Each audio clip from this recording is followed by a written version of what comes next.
দেখো এসএলএসটির যে suggestion math actually ম্যাথের কোনো সাজেশন হয় না, তবুও যে সকল ম্যাথকে আমরা ইগনোর না করে পরীক্ষার হলে ঢুকতে পারি না, সেই সমস্ত ম্যাথ কিন্তু আমি আমার এই চ্যানেলে তোমাদেরকে প্রোভাইড করার চেষ্টা করব।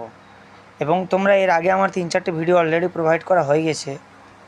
প্রত্যেকটা ভিডিওটা দেখে একবার আমাকে বলবে কমেন্টে যে সত্যি কি ম্যাথগুলো ইম্পর্টেন্টের মধ্যে পড়ে না, বা ম্যাথগুলো কি তোমরা এক চান্সে করে ফেলতে, বা এরকম ম্যাথ তোমাদের কাছে মানে পরপর যে একটা সাজেস্টিভ হিসেবে এসেছিলো কি তোমরা অনেক ম্যাথ প্র্যাকটিস করেছো, কিন্তু এই 3 দিন যদি এই ম্যাথগুলো যদি তোমরা ভিডিও পজ করো, তোমাদের ভিডিও পুরো দেখা দরকার নেই, ভিডিও পজ করো, নিজের ম্যাথটাকে একবার নিজে করো, যদি পেরেছো অ্যান্সারটা লাস্টের দিকে স্কিপ করে দেখে নাও যে মিলে গেছে কিনা, আর তা না হলে ভিডিওটা দেখে নাও যদি তোমাদের উপকার হতে পারে।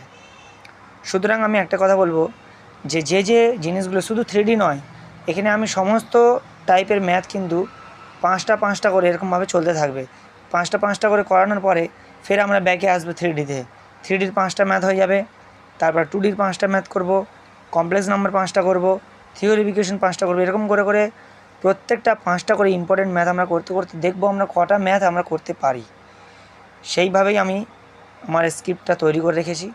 এবং তোমরা চ্যানেলের পাশে থেকো, সাবস্ক্রাইব করার দরকার নেই, সেটা তোমাদের ব্যক্তিগত ব্যাপার, ভালো লাগলে করতে পারো, তাহলে আমার উপকার হয়ে যাবে। এবং যদি মনে হয় যে করবো না, শুধু ভিডিও দেখে উপকার নেবে, তাও করতে পারো, কোনো ব্যাপার না, কিন্তু ভিডিওটা তোমরা দেখে নিজের কাজে লাগাও। এই শেষ মুহূর্ত দেখো, আমি যে ভিডিও প্রোভাইড করছি আমিও জানি যে কিভাবে চাকরি পেতে গেলে কষ্ট করতে হয়, সুতরাং আমিও চাই না তোমাদের সময় বেশি নষ্ট হোক। আমি এই পর্যন্ত ভিডিওটা স্টপ করলাম।